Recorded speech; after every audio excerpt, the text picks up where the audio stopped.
Hello, everybody. I hope everybody's doing well. This is Sow and Tare live chat. We usually do this on Mondays, except when the first Monday of the month happens, we are doing it on Thursday of that week. So it's a Thursday kind of day. You are in the right place. Welcome, welcome. And we do have a topic of discussion, gardening related, coming up. But first thing I say hello to everyone. All right. Verna's here, Vase Place with in blue with Little Wrench. She's moderator. She also has a live chat Saturday mornings and Wednesday evenings, and she does stuff from her apartment. She does homesteading stuff from her apartment. Check her out. Welcome. First comment. I got it. BDF. Hi everyone. I don't remember what I should call you. Is it Brad? I don't remember. Anyway, BDF. Welcome, welcome. Says hi everyone. And my dad's here. Welcome. Oh, shucks. I wanted to be the first to show. All right. Welcome. Oh my gosh. Bruce. That's right. Bruce. Okay. What did I say? I said Brett, didn't I? Bruce. Got it. All right. Oh, my dad's saying he got here 2 hours before. If you're talking about the time change, it's the other way around. Oh my goodness. Okay. Oh, didn't say. Okay. I got it. I got it. All right. Bruce says doing good, but kind of cold. 37 overnight last night and going to be the same tonight. It has been getting cool at night. It was 37 this morning. We have rain coming in. It rained a little bit today. We have rain coming in for tomorrow.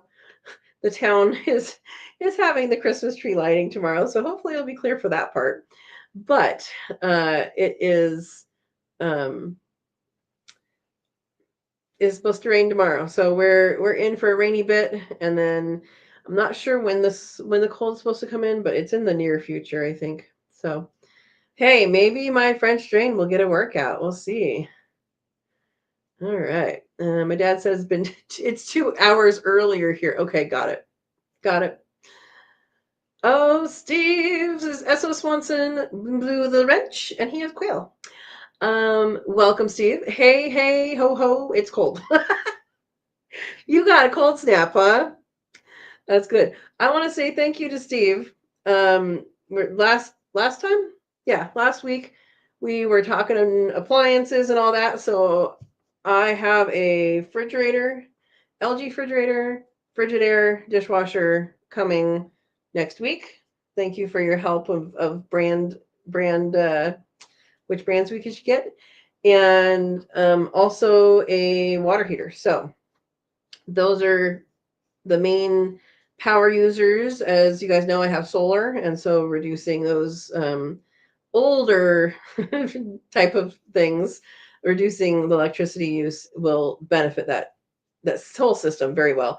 The stove is a big drain on it, I know, but I really feel I need to do some good research on that before I replace it, because I can, not because I can, but because I do canning. So when you do canning, the stovetop matters, and what each type of stove is able to handle can vary. So I might have to look wider with that, and maybe I don't know. Anyway, so thank you to Steve. Thank you. And thank you to everybody who participated in that conversation as well. Um, Ooh, Bruce is asking my dad if it had any snow. I don't think they had snow. Oh, yeah, we had. Was it? I don't remember what morning it was. So I went over to their house for Thanksgiving, and I think it was the weekend after Thanksgiving. Might have been the day I left. There was like snow only on like the garbage can and the car, like none on the ground, but there was like little tiny flakes. But yeah, nothing here yet. It is colder there. Yeah, it is colder there. So we're talking planting zones. Bruce, if I remember right, you're in the Bay Area. And you're going to be probably zone 9, potentially 8, but probably zone 9 for planting zones, and I think my parents are a 5 or a 6. I don't remember. I don't remember if it's 5A or 6B or something like that. So they're significantly colder. All right, PJ's here. Welcome, PJ. All right. Good evening, friends. Just getting settled in for the night. Awesome. Would you like to say anything before you fall asleep? PJ usually falls asleep to us. Awesome, PJ. Welcome. All right. Yes, I got that. Bruce. Awesome. All right. 11 degrees at PJ's right now. Wow. Stay inside. Make sure all your animals are okay. Oh my gosh. Oh, my dad is so Bruce, you might not know this. The S word, SNOW, is a 4-letter word for Steve. So my dad is taking that into consideration when he says no asterisk asterisk asterisk asterisk parentheses no here yet this year. How funny. 20 at Verna's place, getting down to 15 tonight.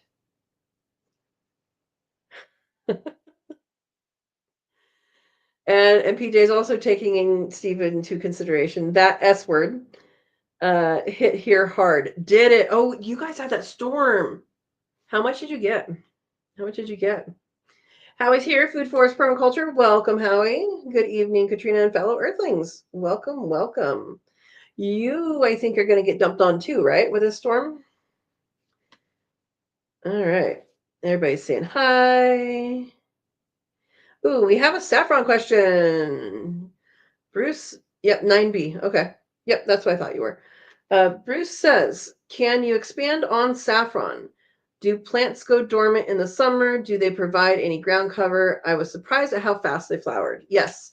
So, Steve or Verna, if you can find my a link to my saffron video, not my recent one, but the one I did when I was in California. Just type in saffron, it'll come up. Then that will be a helpful one for you to see because you see it year round. And it took a while to make that one. Thank you.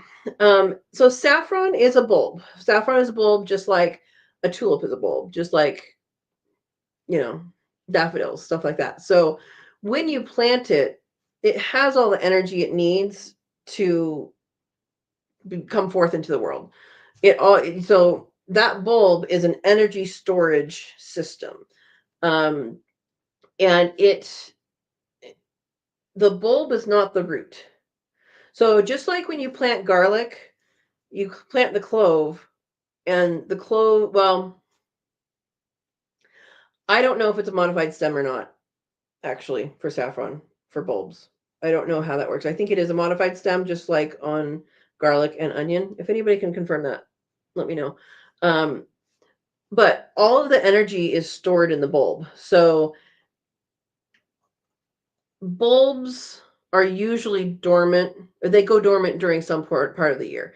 For saffron, they bloom right around Christmas, right around Halloween, and they bloom for it's a 2 to 3 week harvest. So at my old place, I had them in the front yard and in the backyard, and they actually started about a week and a half different in time. So it was just that much microclimate that I had an extended period of time I could harvest from, but it's still the same amount of flowers. It's just extended harvest, I guess. I'm saying on a lot. So when you have that, it flowers first because the energy is stored in the bulb. Once it's flowered, sometimes before it flowers, but once it's flowered, this green stuff comes up, and those are leaves. It looks like grass. It looks like a thick grass. It can be mistaken for grass, but they are leaves, which grass is leaves too. But those leaves will come out and they will grow. And so they'll grow through the winter. And where you are, Bruce, because I know where you are, I was in a very similar place. It will grow all winter and then through into the spring. And then in the summertime, those leaves will die off. So the leaves will turn brown. The energy goes back into the bulb and it stores over summer. So all summer you won't have anything um, above ground. Except, you can leave the leaves there or you can clear them. It doesn't matter. They're brown, they're dead. They're just dead leaves at that point. Um, so yes, the best way to use this plant in a small scale situation is as a border plant, because when it's nice and green and lush, the leaves can get like 18 inches maybe. Um, and they will flop over. So you've seen that grass that kind of is a bunch grass and it flops. You can do it as a border and have that nice flowy look. And then when it dies off, since you planted it along, a border, you don't really see it anymore, and so it's not lost. So like it's not like there's a blank space in your garden. So um yeah, so it does go dormant in the summertime, and you don't have to pull it up or anything. You do need to make sure, if you are planting in clay, um, or any clay, like any type of clay, that what I do is I trench it out. So I dig out a trench, stab the bottom with a shovel, and that will make micro fissures into the clay, so the water can go through. Um, and then put in potting soil, like just a bag soil is fine. Put that in and then plant it in there. And the worms that are in the ground, they will eventually mix that up a little bit, but that will increase the drainage. So most potting soil has perlite, which increases. That's what the white stuff is in the potting soil. That increases the uh, drainage of that soil. So if you want to add drainage to your soil, so you want the water to go through it more and not hold it, perlite is good to add. If you want it to hold on to soil, not soil, if you want it to hold on to water, vermiculite or coconut coir are things to add. So to balance out your soil, depending on what soil you have. Now with saffron, they can rot if they get inundated for too long. They do like free draining soil. So like if you have citrus, that will like the same type of soil. Yeah, let me know if you want more information. Um, so the bulb is there, and then from the bulb on the bottom, it will grow roots. So once your plant is in the ground and it's done its thing, and it's there for a year, you don't have to dig it up. I mean, every maybe 4 or 5 years, maybe thin it out, because it will, like tulips, it will reproduce underground. It'll make more corms, or more bulbs. So there's no reason to dig it up otherwise, unless it's getting overcrowded. And uh, it has some good established roots.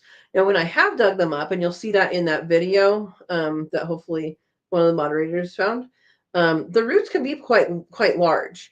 But that initial flower is happening from the energy in the bulb.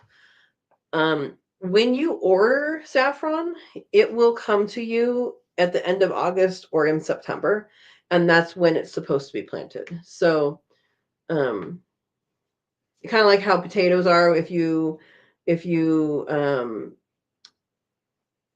order potatoes, it's like seed potatoes, then they come in a certain time of year. It's very similar to that. Ginger is the same way. So, okay, let me know if you have more questions about that, if I cover it all. BJ says you know me too well. Yeah. Buster's here. Hey to all. Hey, Buster. Welcome, welcome. All right. Howie says no snow here yet. Frost one morning, and that's it. It's coming.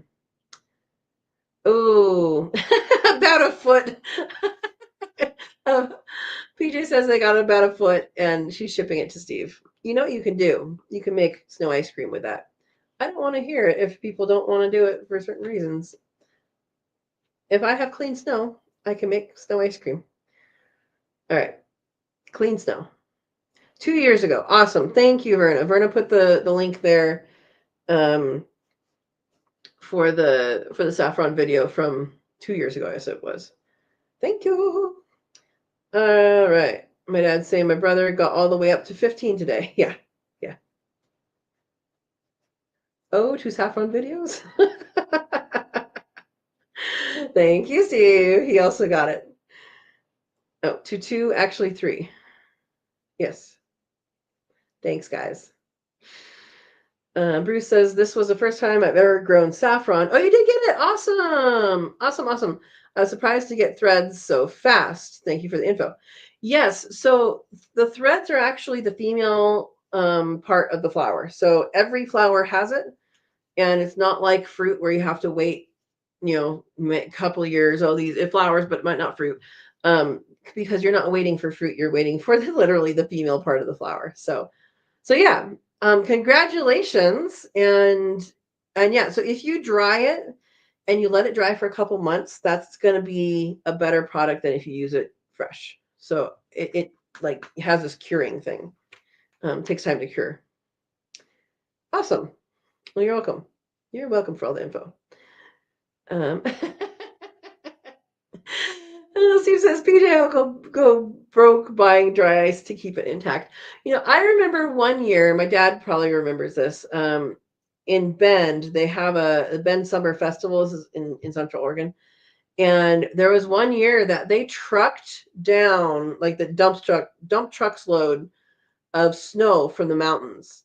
Like, I don't know if they went to the ski area to like Mount Bachelor or something. I don't know where they went, but they truck in trucks and trucks of snow in the middle of summer to a park in Bend, and they made a snowboarding thing out of it for the park for I don't know how long it lasted, but for a weekend thing. Do you remember that? I remember that. It was very impressive. All right. PJ says too many animals here that free range themselves to make snow ice cream. Okay. Bruce is saying thank you to the video gods. I believe that is Verna and Steve. Yes, thank you. All right. PJ asking where Bruce is. Yeah, up by Santa Rosa. So Santa Rosa has some what is the guy's name? What's the guy's name? There's like an arboretum or gardens or something up there by someone very famous that I can't think of the name of right now. But there's a lot of stuff centered around Santa Rosa. And yeah, Bruce, if you haven't joined the Rare Fruit Growers, California Rare Fruit Growers, the Santa Rosa chapter is a very good chapter. There's very knowledgeable people in that chapter. For sure. Yeah. I would join them. They're awesome people too. I'm a member of that still, I think. Yeah. All right. So everybody's doing good. We got snow, we got saffron, huh? That's what's going on. Well, I wanted to remind people that it is time to start thinking about planting your summer crops. Yes, I know it's winter. Let's see. PJ is going to be later. Bruce, you're probably going to be maybe starting at the end of December. Howie, you're going to be a little bit later, I think. Who else is on here? Steve, you can probably start stuff whenever, right? when do you start yours? Verna, probably a little bit later. Probably January, right, for you? Yeah. Sonoma Botanical Garden and Halberg Butterfly Garden you volunteer at. Awesome. Yeah. Not winter for 10 days. Okay. We got it. Okay. So what I want everybody to do is open up another tab and type in last frost date, and then your zip code. And it will come up with something. All right. For my area, it's between April 21 and April 30. So as far as planting things out, plan for April 30. As far as planning for planting, if it's in there a couple extra week or week and a half more, is that what it is? It's fine. So I'm just gonna say April 20th. April 21st will be my last frost date. Could be April 30th. That's fine. So April 30. Here's what we're gonna do. I'm gonna go with April 30. Whatever your last frost date comes up as, type it in. So mine's April 30. Now we're gonna do minus 6 weeks. Date calendar. Okay. So add and subtract from a date. There's a date calendar. I don't know if you guys are coming up with things. I'm going to check in on you. All right. So there's date calendar in there. You can you just type in date calendar or date calculator. Sorry, date calendar. That's what a calendar is. So if mine is April 30th, and this is going to be 2026. Subtract, and we want to do weeks, subtract 6 weeks, enter, and is it going to give me a date? Okay, well this one, Thursday, March 19. So if I wanted to know 6 weeks before, it's Thursday, March 19. If I want to do 8 weeks before, so 6 to 8 weeks is usually when you plant your peppers and tomatoes. 6 to 8 weeks before the first frost. So March 5th. So March 5th is when I should be planting tomatoes and peppers. So I am way ahead. I don't need to do that right now. But many of you might. Let's see what people say. See what people have seen. Okay.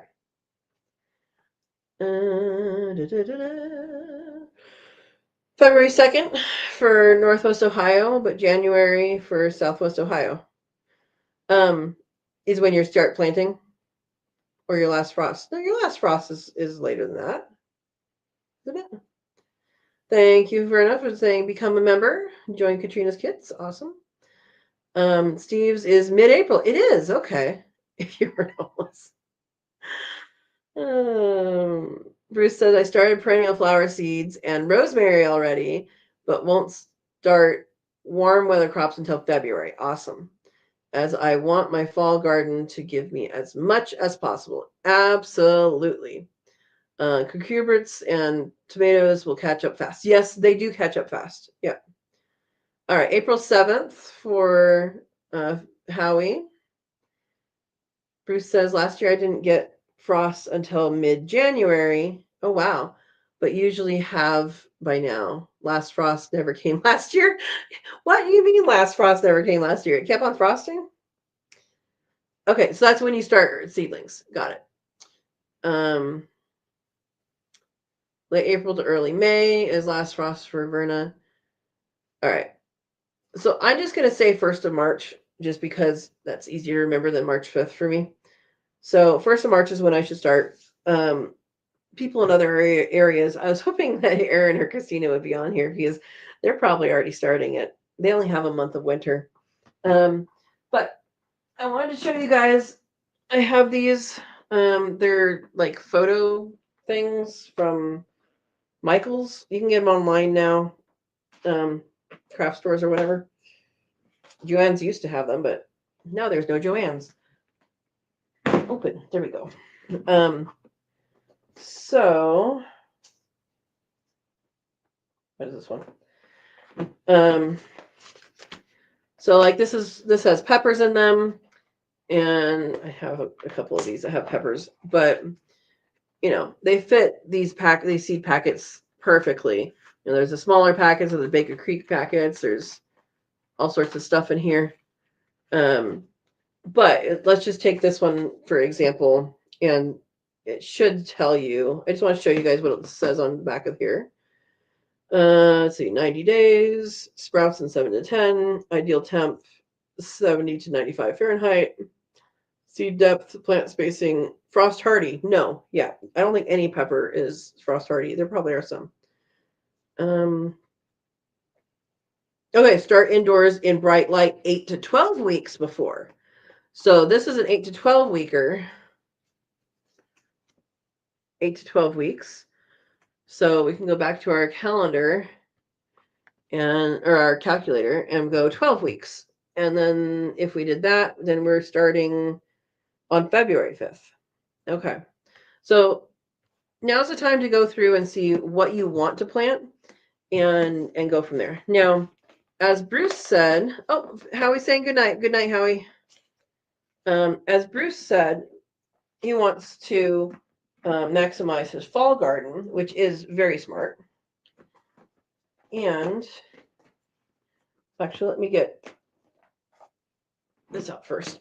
So, peppers, tomatoes, and eggplants are the ones that the general common ones that you want to start early. So this is Thai lavender frog eggplant. It's tiny. And these ones say 8 to 12 weeks. Okay. There's another brand that I use, Renee's Garden. Let's see if this says 8 to 12 weeks too. Where are we? Whenever you're looking for something, that's when. Oh, it just says when to sow, and sow seeds indoors February to March. Okay. Has the timing, but doesn't have the specifics. Okay. And I'll get out a tomato one. That's not tomato. Tomato. I have lots of tomato seeds. Oh, tomatillo. Tomatillos are 8 weeks before planting outdoors. This one is 6 to 10 weeks for Brandywine tomato. So they're going to be different depending on which one you look at. Yeah, some of them just have dates, but anyway.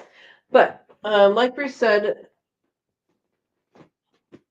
doing your fall garden and maximizing that is a great idea.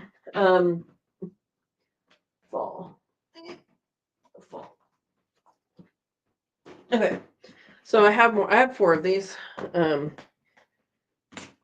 think this one has fall stuff in it. Let's see, carrots.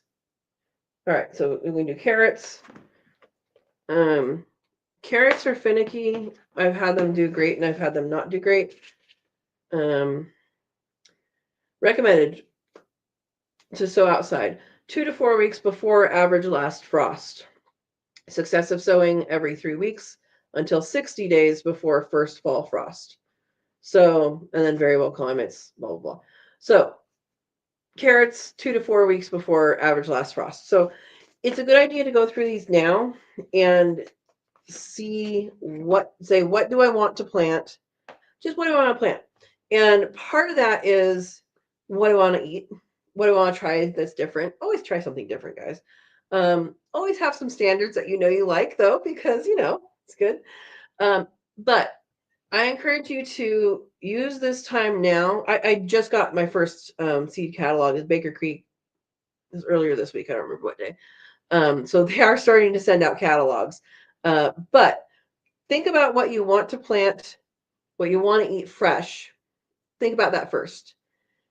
And then think about what you want to preserve. So if you want to have like, I really want to freeze dry peas because I don't like canned peas.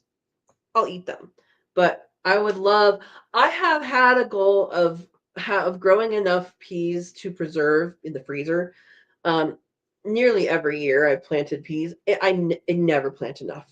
I never plant enough because what I do, I just sit in the garden and I have peas for dinner. because fresh peas are amazing. Now I did do an experiment with peas, and I do have a couple pretty dang good varieties that you eat the pod of, so you don't have to shuck them. So that is pretty cool. Um, and I don't remember which one it is, but I think I have a video of it, but I don't know that I have it independently in the video. I think it was like, I don't think it was like, hey, these are peas. These are good ones, but I don't know. Um, but I would love to have peas enough to save back, green beans enough to preserve as well. Green beans I have done very little, like I've had some amount, but being limited where I was with my space, um I did not designate enough space for green beans to eat fresh and to preserve enough. I preserved some, but not a huge amount. So think about that right now, about what you want to preserve. Look at what you have in your pantry and go, oh wow, well, I really need spaghetti sauce, and I need some salsa, and I like some chili sauce, and I would like this. If you eat any sauces like that, the amount of tomatoes you should be growing is astounding. Because when you cook down a tomato, not a tomato, a bunch of tomatoes, it gets so much more condensed. Now, some people only grow paste tomatoes. They grow Romas and what's the funky shaped one? I've had it. It's good. Um, I think I grew it one year. I don't remember what it's called. Anyway, and that's good. That's fine to do those ones. I prefer to use the heirlooms. They have so much more flavor, even as a sauce. They have so much more flavor. They have more water, so it does take longer to cook down, but they have so much flavor. So start thinking about what you want to have on your shelf in winter. Yeah, it's this winter. Look on your shelf and see what's there, or look at what you're buying. If this is your first year canning, we're gonna, hopefully go through canning and freeze drying this year. I didn't really have time to do that much last year for filming. And I didn't have that big a garden last year, but didn't really have one this last year. Anyway, my first summer here I did. But as far as like the rest of the year, no. So start thinking about what you want on your shelf and do that. Plant the things you need for it. I encourage people to um, do herbs. Now, Bruce just said that he started some rosemary, and I forget what else you said. But if you grow your own herbs, you're so far ahead of everybody else, because those are the most important. Those are the most expensive things. So if you're growing saffron, and then you're going to be using saffron. What? You can use saffron, guys. You don't have to pay any more for it, and you're going to have like double next year.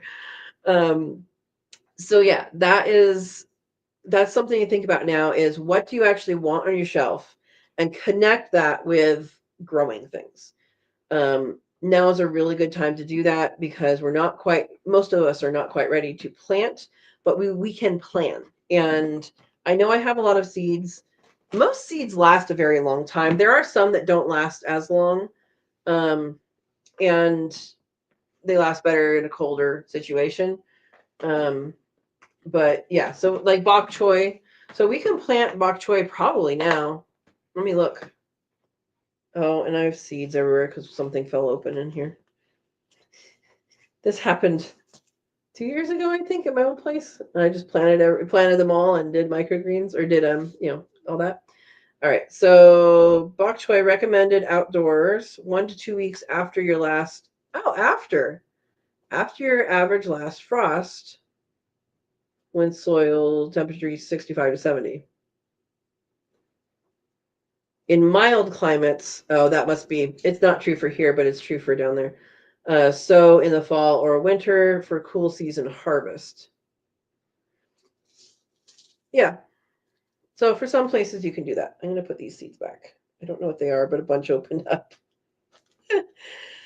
There's some sort of brassica. Yeah, you guys see that? All that dark stuff right there. That's seeds. Whoops. Lettuces you should be able to do in a lot of places. Well, that's quinoa. That's a summer one. If you're in a more mild area, so I know Bruce, you can do this because I did it in a similar area as you. If you're in a milder area, you can actually grow flax right now, and I think you could. I think I could do it here too. I'm not going to try it this year. I might try it in a different year. But all you do is you buy flax seed, not the crushed kind, but the flax seed that are whole, and you just throw it out. And when it rains, hopefully the birds don't eat it. When it rains, that will come up. If you live in an area that doesn't frost, and or you get past you have like a smaller frost date, a earlier frost date, chia, you can do the same thing, just throw the chia seeds out. Chia, I got to sprout a couple times where I was in Gilroy, in California, but it's frost tender, so yeah. But that's when the rain is, so yeah. All right, let's see. Scroll up. So he says, with 4 cases of seeds, does that make you an organized seed hoarder? Yeah, and I have them that don't even, like, I bought this. Make sure I'm not showing you guys all the stuff. I bought things from Territorial Seeds. When was this? Oh, last year. Awesome. I obviously haven't opened it yet. But this is what I got. There we go. And this is one, I did that video that it was like terms for first-time gardeners, and this needs to go in the refrigerator. It needs a winter.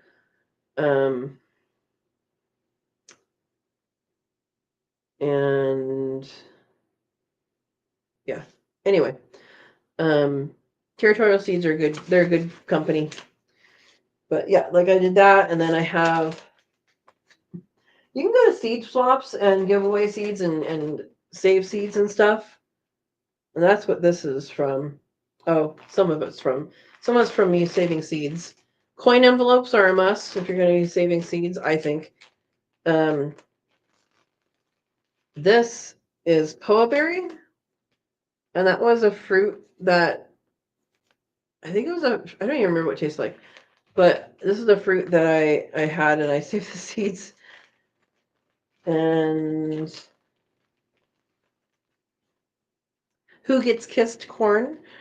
Corn seed lasts forever.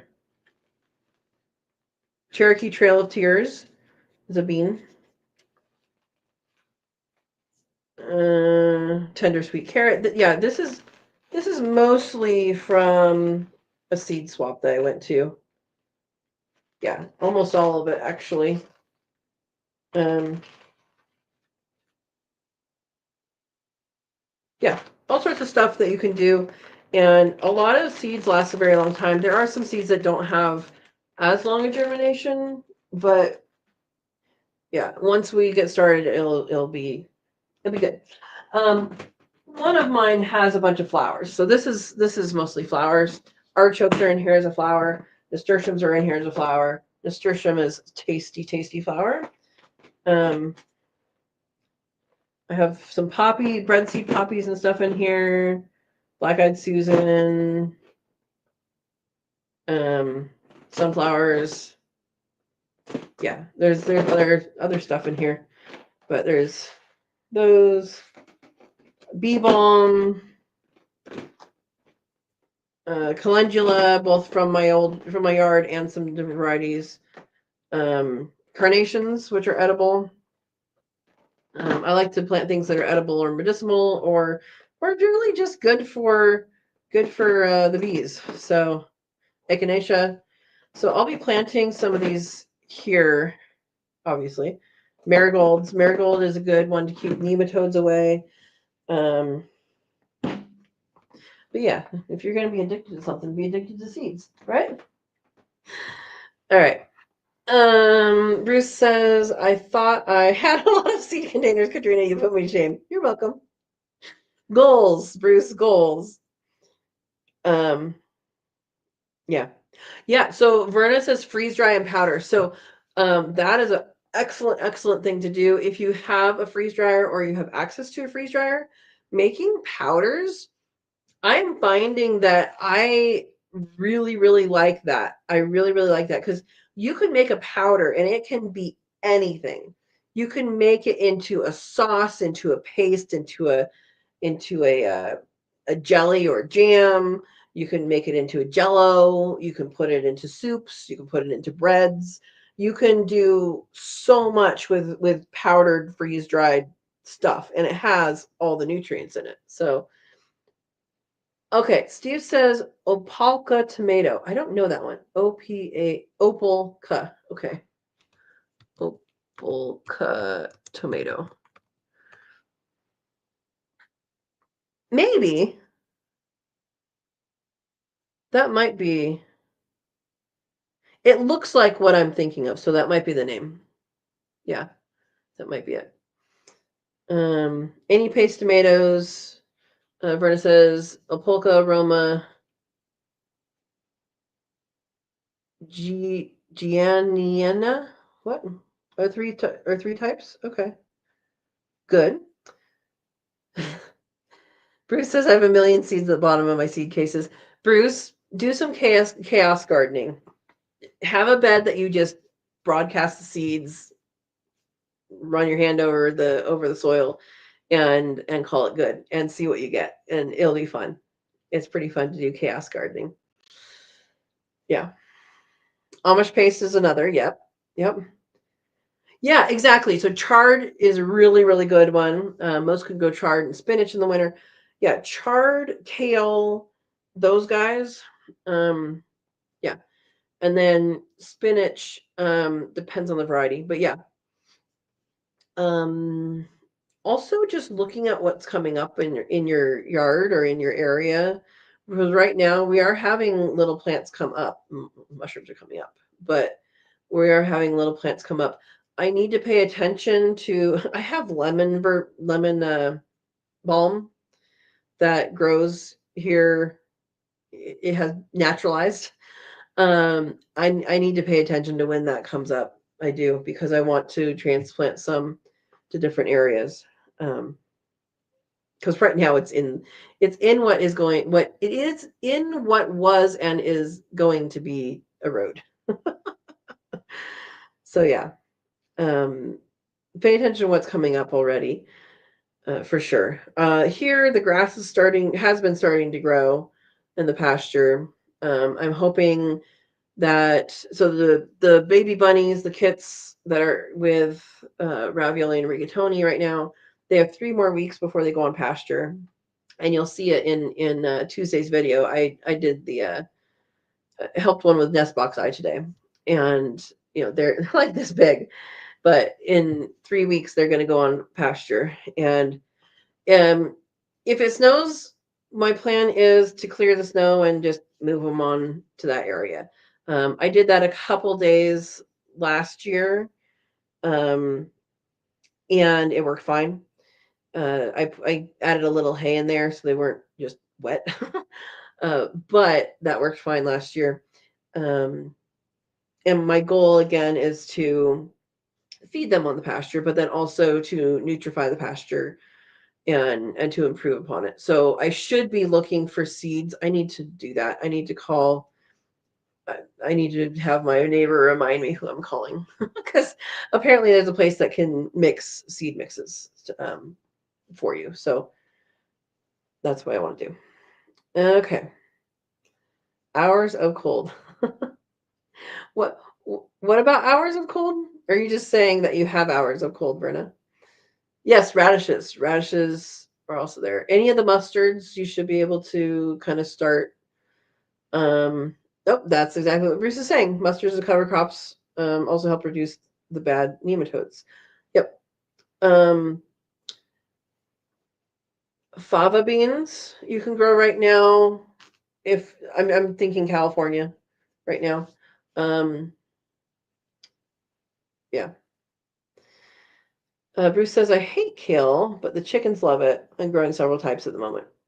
You know, red Russian kale is very good. It's sweeter. You have to eat it when it's cool. You eating it when it's warm is um, it's going to be more bitter. But also, if you massage it, it releases stuff that makes it less bitter too. Anyway. Yeah, exactly. So Verna's asking Bruce, have you tried it after it's been hit by frost? Frost sweetens kales. Frost sweetens a lot of things. A lot. Bruce says, I love the broadcasting thingy, but my space is at a premium and planned out months in advance. Well, go guerrilla gardening like Verna.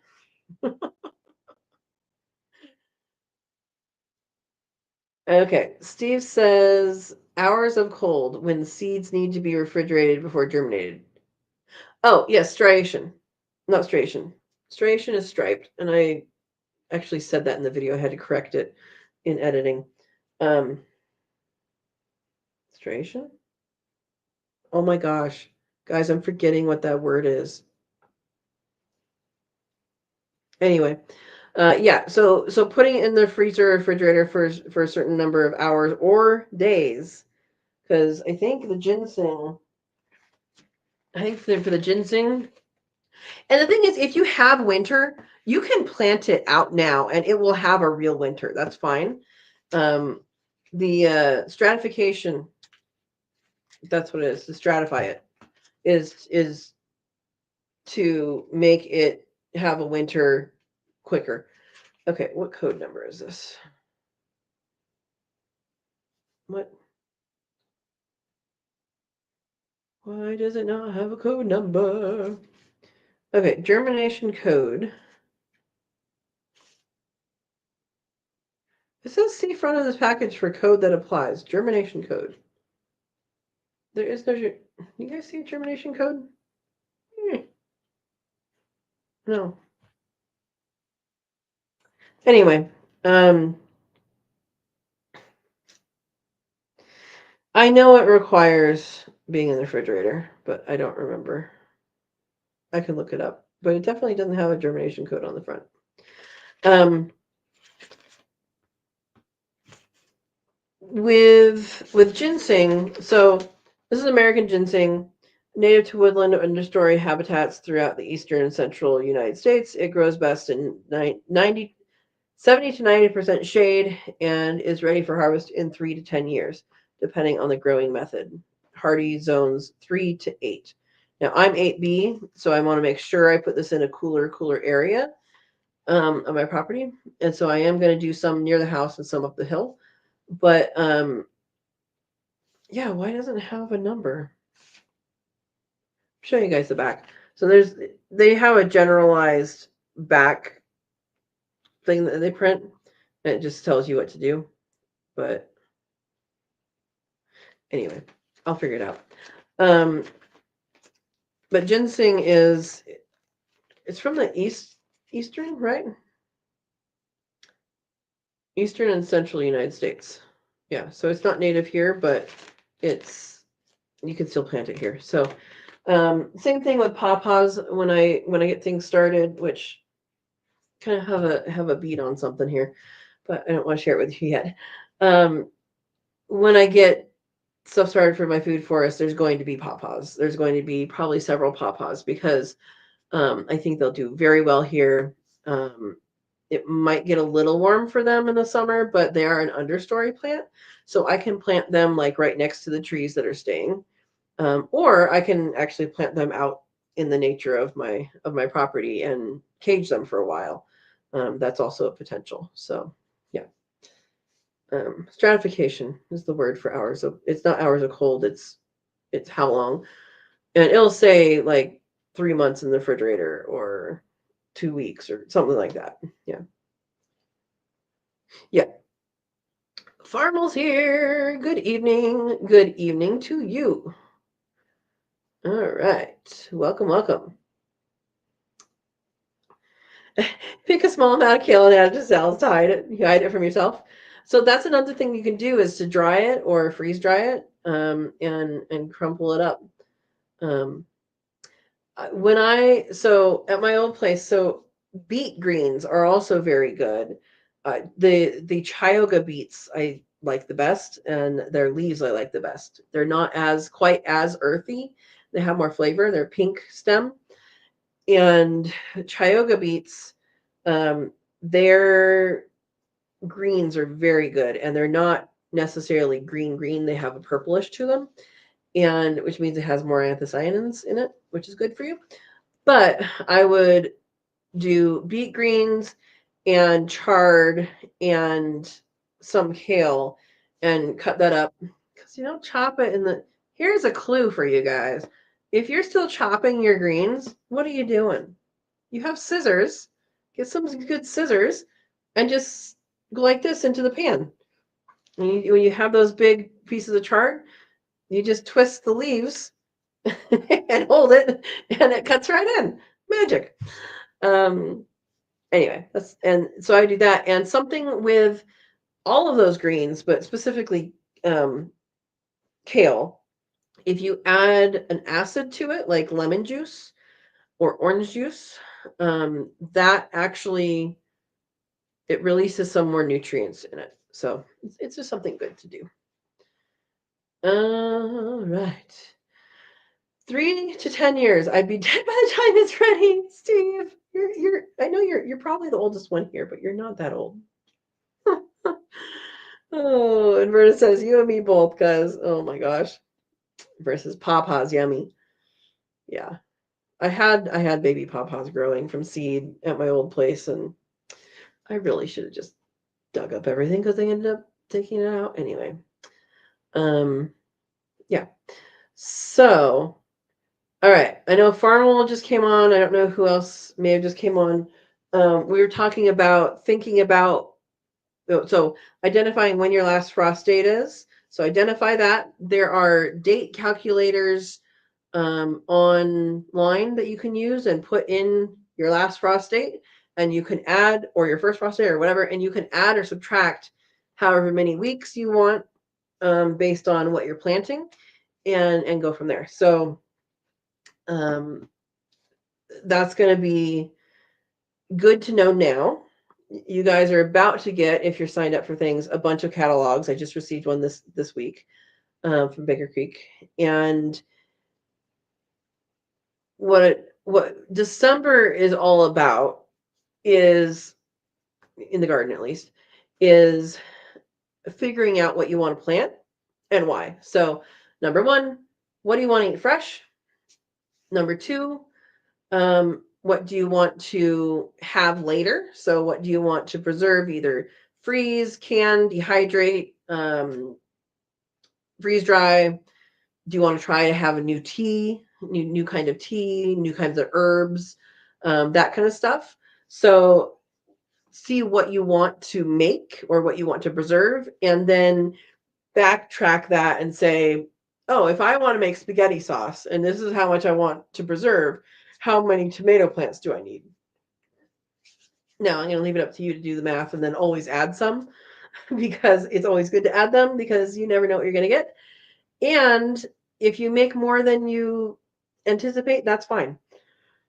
You could always use it the next year or have a big party or give things away or whatever. So that is something very good to do. Yeah. So that's what we went over. Yeah. All right. So let's get into other topics, or if you guys want to keep talking about that, that's good.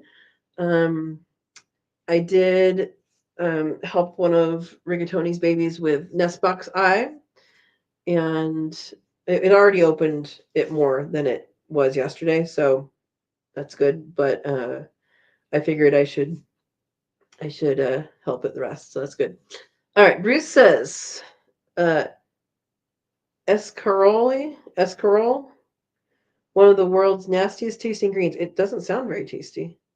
It sounds very much like escargot, which is a snail. Uh, is wonderful if boiled. It shrinks like spinach. Interesting. Then added to sauteed olive oil, capers, black olives, and pine nuts. Toss escarole in a saute pan.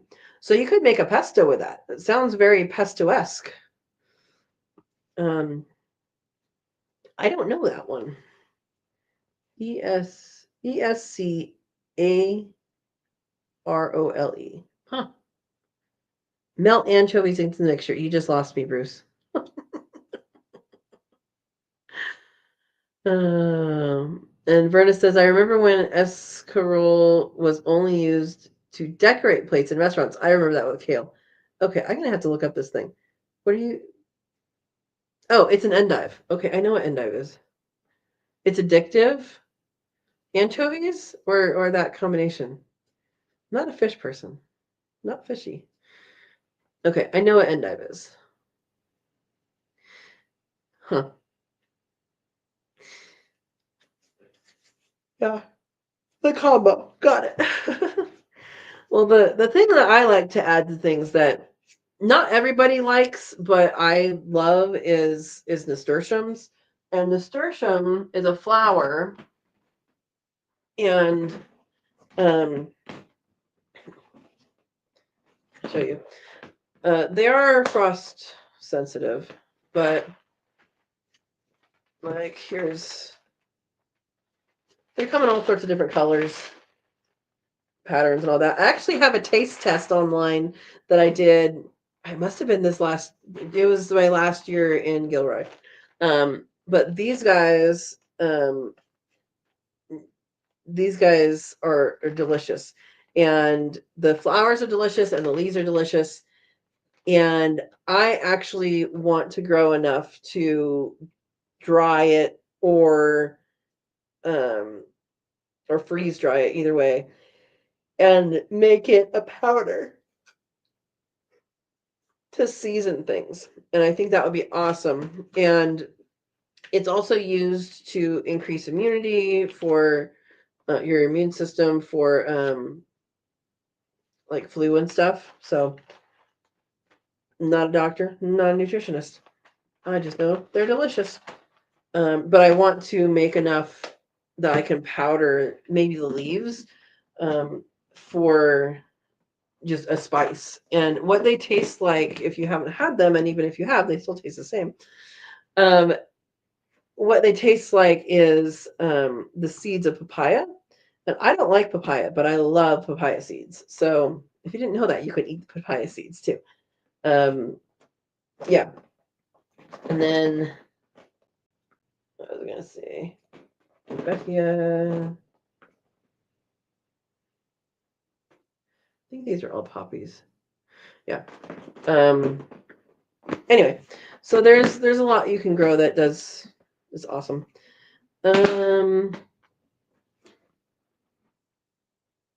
Okay, chicory family. Okay, the escarole is a leafy green vegetable from the chicory family, a type of broadleafed endive, and a member of the chicory family, which also includes Redishaw and Belgian endive. Okay.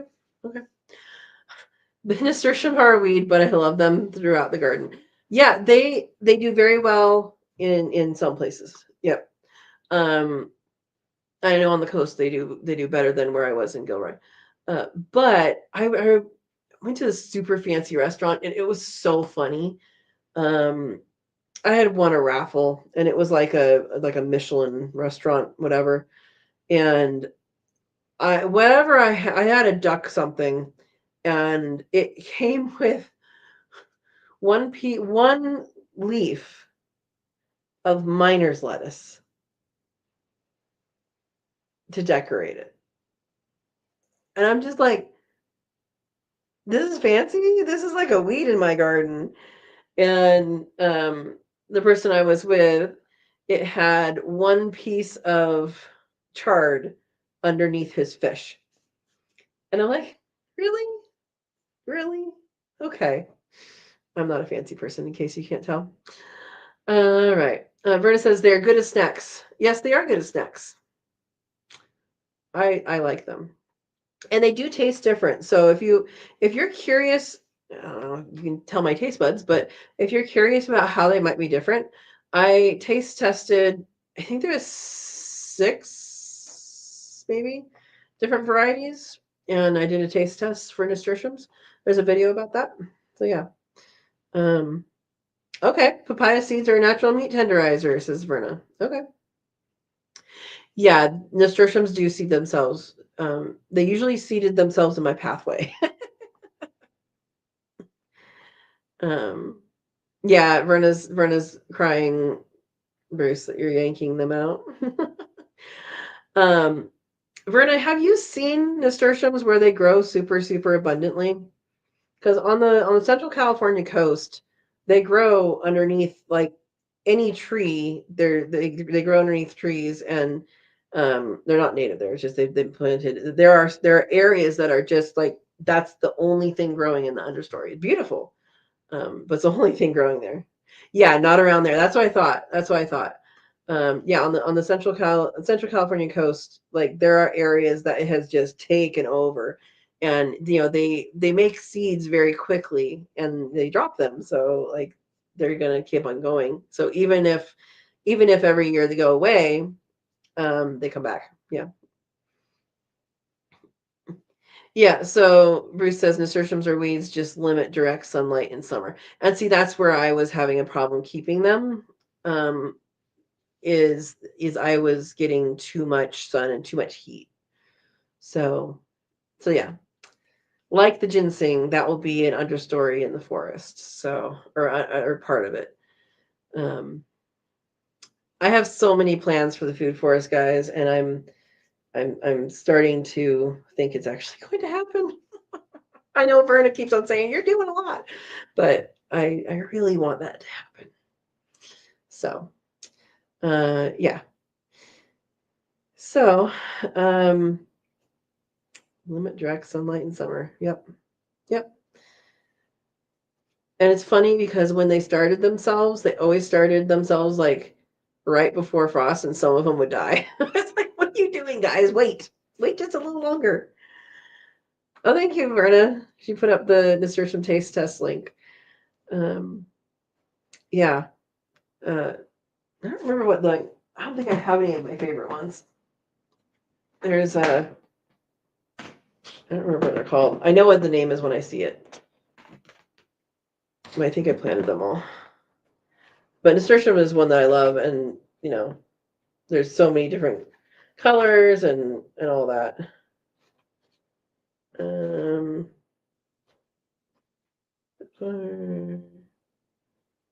Empress of India is a really good variety, and it's a climber.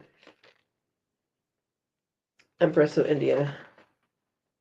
But they can have all sorts of different colors, and some of them are double petaled. I don't think I have any of the ones that are double petaled, but there's some that are. I like the dark ones. I like the dark ones better. But my old neighbor had like a very light yellow one, and they were also very good. But she didn't eat them. She just grew them. So yeah. Um, my dad says, nice little rain here now. 0.01 in the last hour. Good. Yeah, we're supposed to get rain. I think it said earlier in the day it was 94% for tomorrow. So I think it's happening. Yeah. The redder the better in Verna's opinion. Yeah, that's kind of it. And Bruce says, I planted ginger, heavily mulch with straw for frost protection. I am hoping they sprout this spring. Bruce, the only warning I would give you with that is if they freeze, they will mush. And if they get too much water, they will also mush. So they'll rot with that. So I have had ginger go through winters just fine. And then there was a really, really rainy winter, and they were up against the garage, so they got a little bit of heat protection.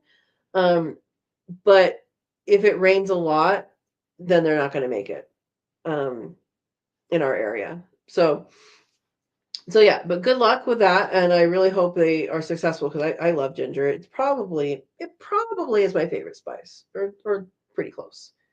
Yeah. Um, Bruce says, I know, Verna, but I get overexcited sometimes with gardening. I know. And you know what?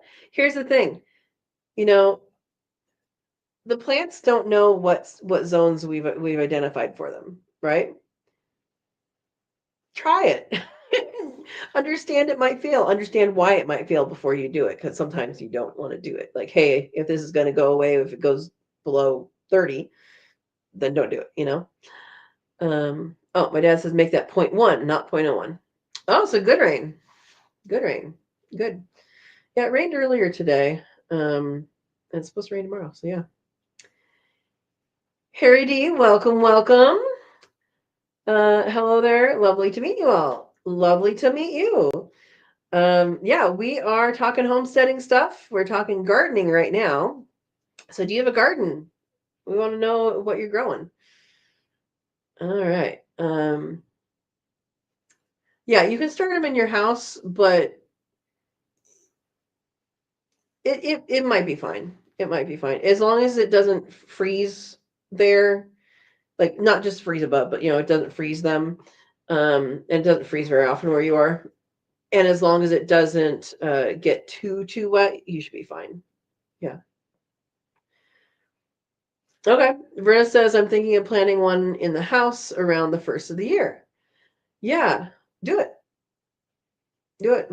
Or, to plant ginger, all you have to do is break off a piece.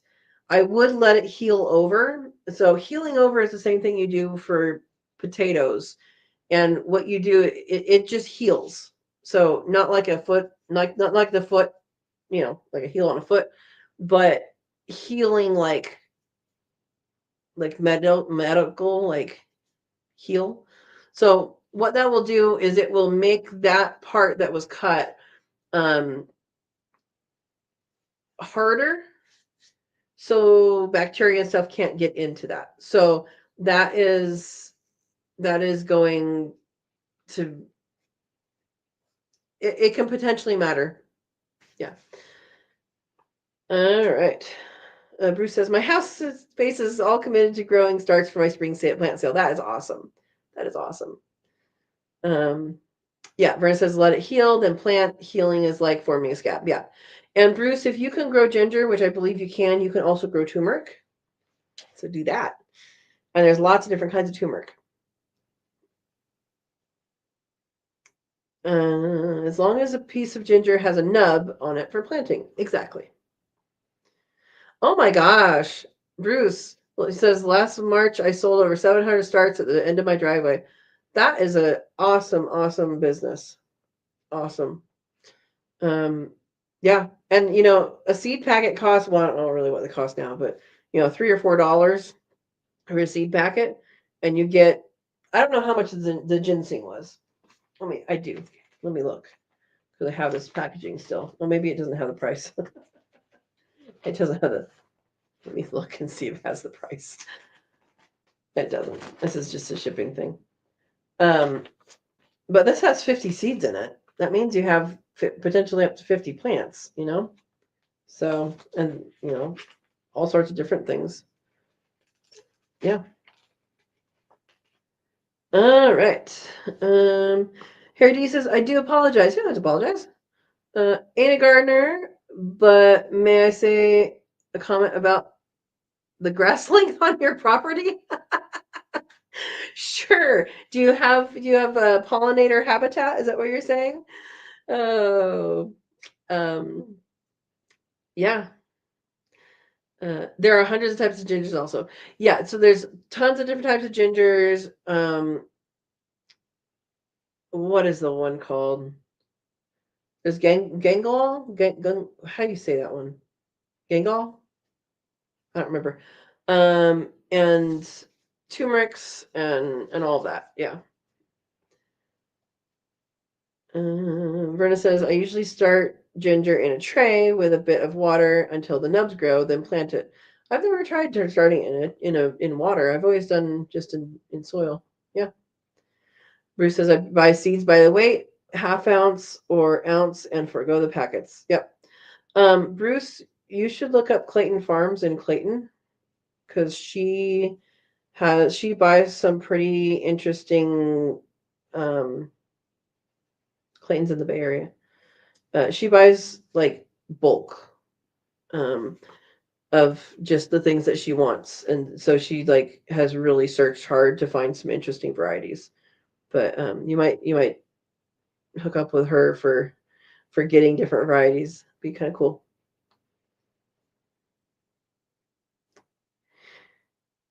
Yeah, Verna says, Harry, you should grow food, not grass. You know, I am of a similar opinion. If you have a lawn and, mine is going to be a functional lawn and it's going to have a some clover in it, I think. Um, but, if you have a lawn, you don't have animals or kids that would use a lawn, definitely grow food. Harry says, I would like to say two words that involve a swear word. Uh-oh. Kindly ask on your chat as I have an electric mower. Electric mower. Yeah, family friendly here. Thank you. Um, thank you, Steve. Yeah, electric mowers. My parents have that, and that's what I grew up mostly using. But the electric mower with a cord, I don't know that they are corded anymore. It would make sense if they weren't corded anymore, because yeah, you could potentially run over it. I never did, but yeah, yeah. Okay, Harris and Johnny's come to mind for bulk seed buying. Harris, do I know them? I know Johnny's. Harris seeds. Let me see what it looks like. Oh, Burpee? I came up with Burpee. Oh no, Harris. I don't know Harris seeds. I do now. Okay. Um, you're good, Harry. Thank you for asking. But yeah, get that mower out. Harris is out of New York. Okay. Also grown turmeric in the past, but don't have a source locally. Yeah, that's a tough one. Biker Dude is out of Hawaii. It's Hawaii Clean Seed, and that's who I've gotten stuff from in the past, and they're very reliable. Because you're in California, they can't ship it as seed, but they can ship it as food. So basically, all that means is you have to break up the hands of those. They don't come already broken into pieces. That's all it means. Um, Actually, let me show you guys. Let me show you guys their Biker Dude Hawaii ginger, and they have it's Hawaii Clean Seed. I just remember Biker Dude because that's what he goes by. Let me show you their website.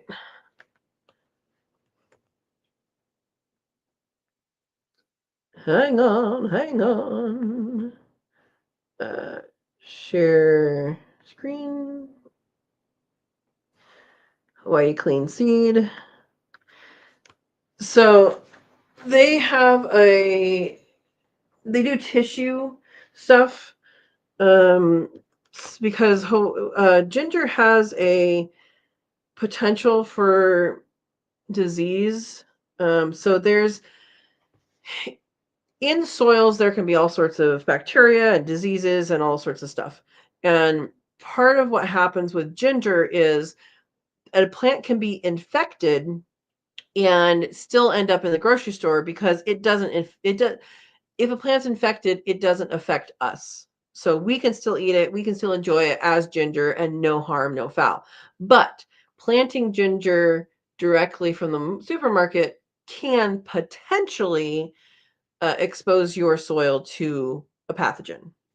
So know that before you start. But on their website, they don't have anything yet, probably. Yeah, so ordering for gingers and turmeric starts January 1st. Let's see what they say. Oh, nothing's there.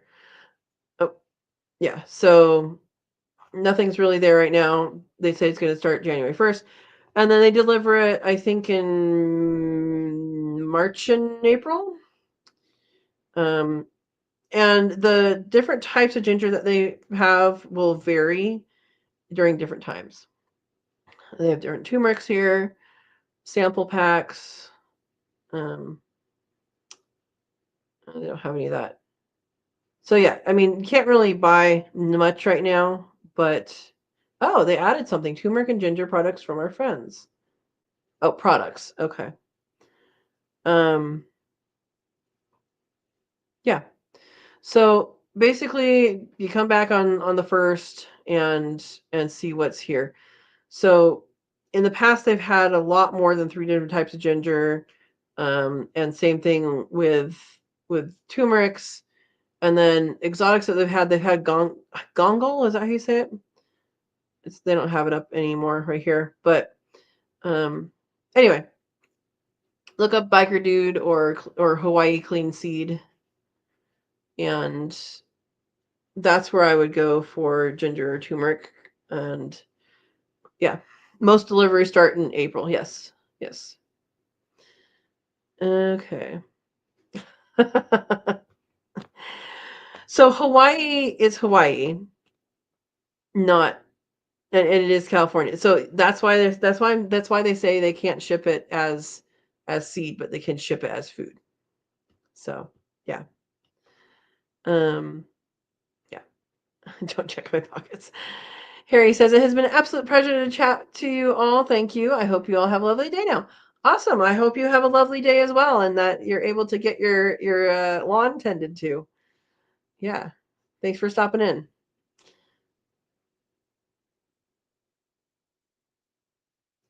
I'm going to look up what it is.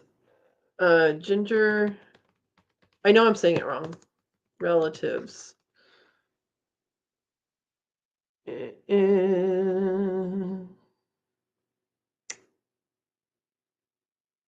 No. Galangal. Galangal. Galangal. That's what it is. We got it. Yeah.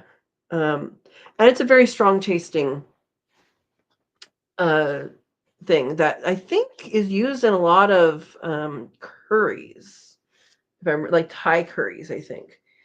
And I love a curry. I love a curry. Green curry is what I test places that have curry. If they have green curry, like that's my test. Kind of like you go to a Mexican restaurant and you have the chips and salsa, and you're like, is the salsa good? Then maybe the restaurant will be good.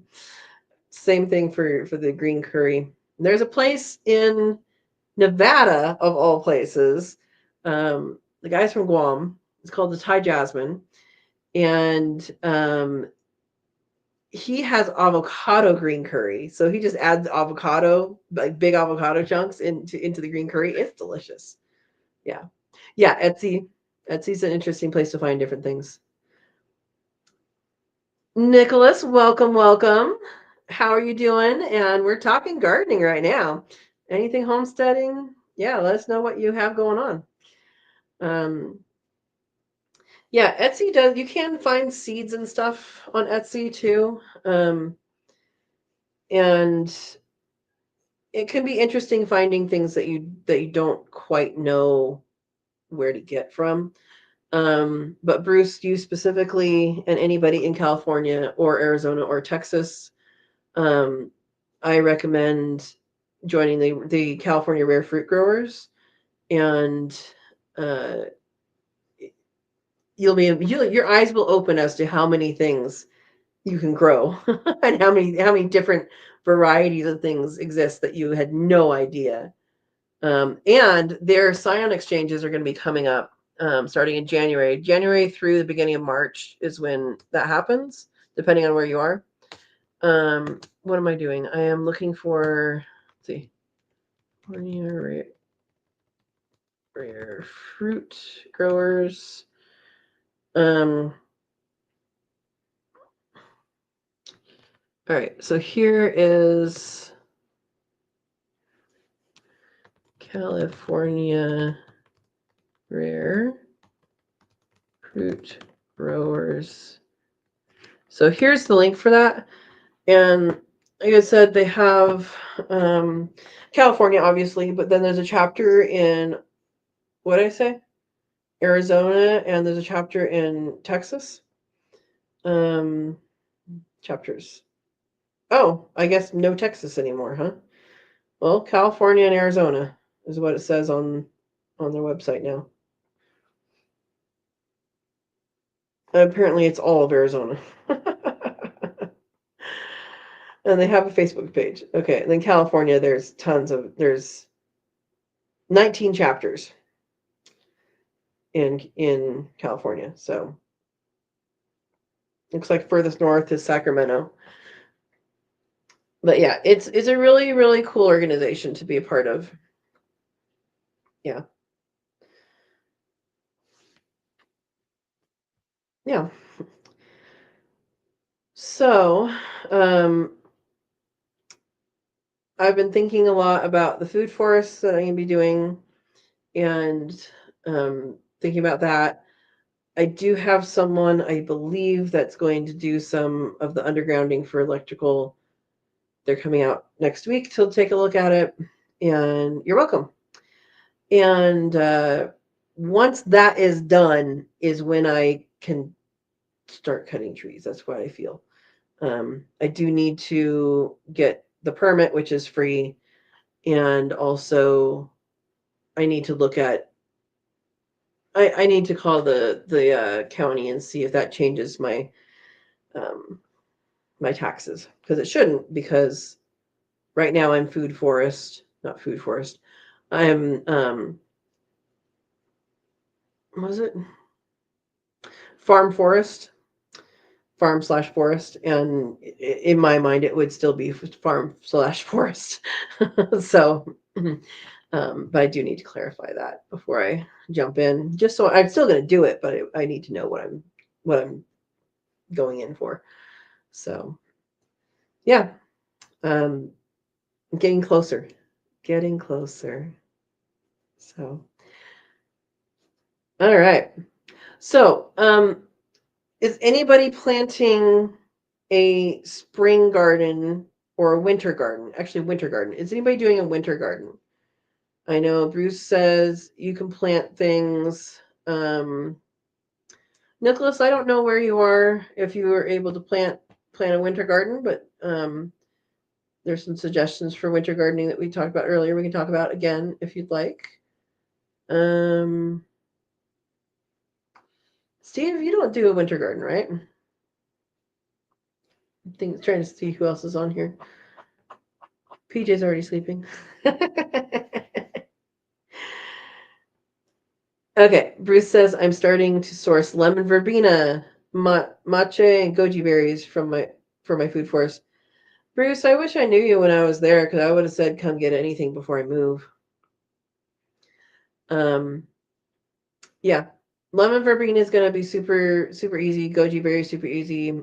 Matcha, am I saying that right? MACHE. That sounds so familiar. Leafy green salad, vegetable known corn. Oh, corn salad, lamb's ear or lamb's lettuce. I mean. Okay. Um, got it. Another one you might consider, which is pretty cool, is called pipacha, and that is a Steve. Me homeless people go guard. You're not homeless. You're fine, right? Is there something I missed? Um, yeah, pipacha would be good for you, Bruce. It's a Mexican herb, and it has very interesting looking flowers. And so what? Pipicha and Popolo. Popolo? Is that what it's called? Popolo. Popolo. Yeah, it's Popolo. Says so. This AI junk says used as a substitute for cilantro, but it's not. It doesn't taste like cilantro at all. Yeah, pipicha and popolo are two Mexican herbs that I definitely recommend. Um, yeah. Oh, wasabi, but you'll try an Asian store for the roots. Yeah, yeah, you can do that there. I am not really a wasabi fan.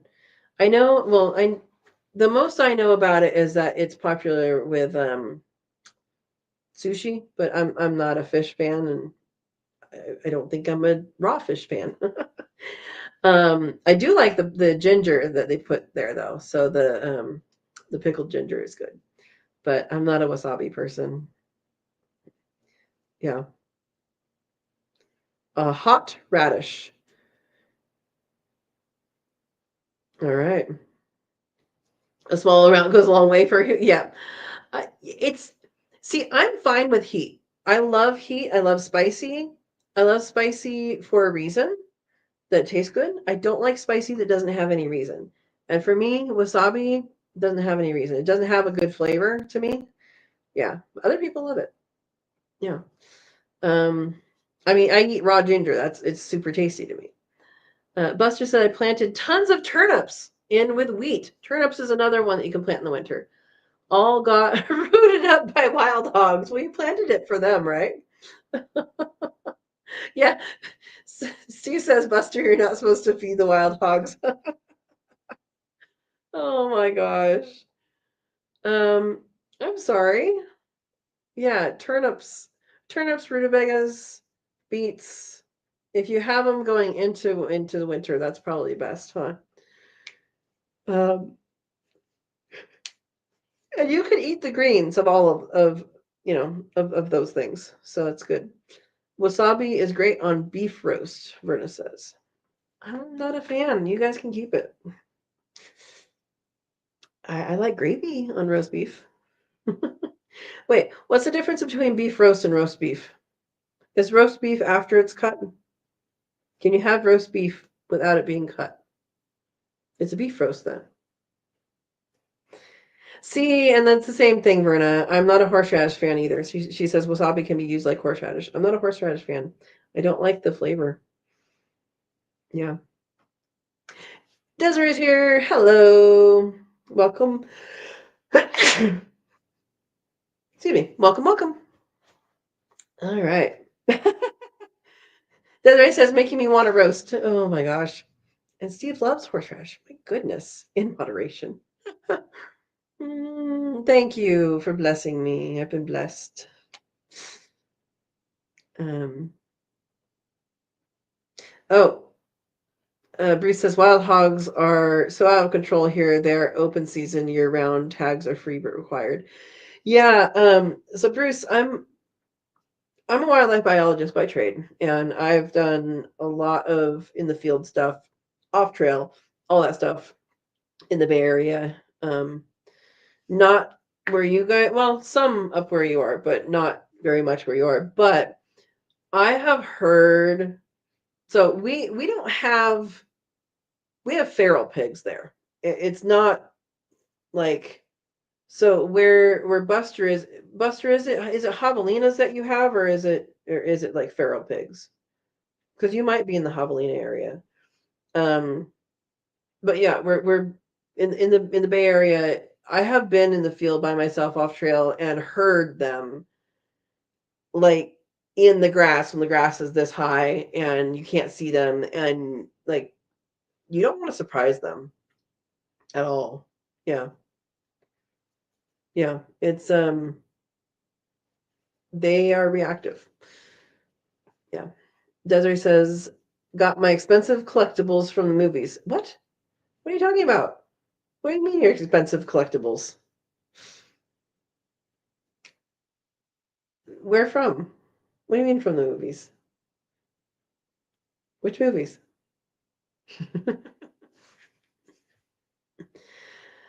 Desiree, are you doing a garden this winter? You're too far north, right? For your winter garden? I don't remember where you are. think you said Kansas, right? Um, yeah.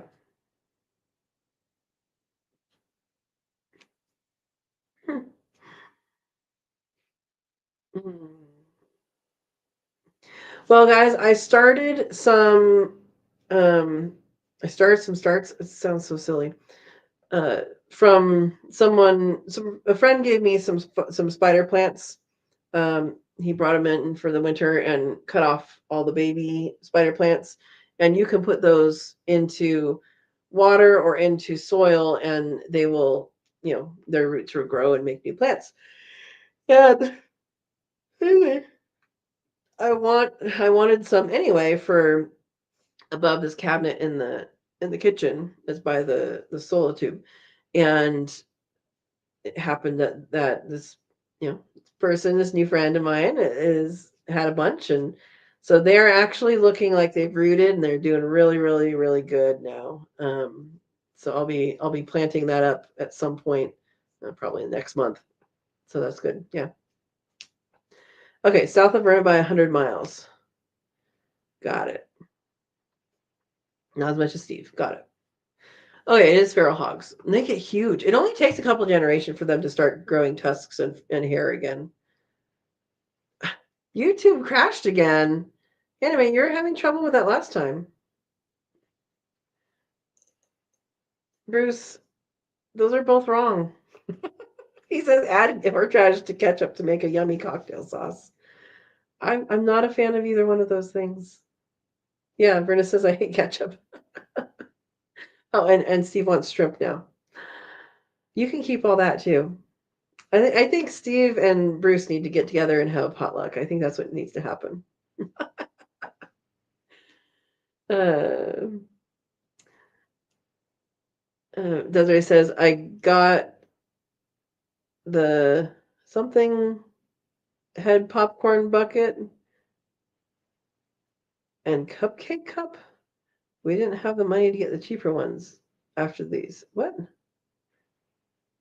I don't know what that means. FNAF? I don't know what that is. All right.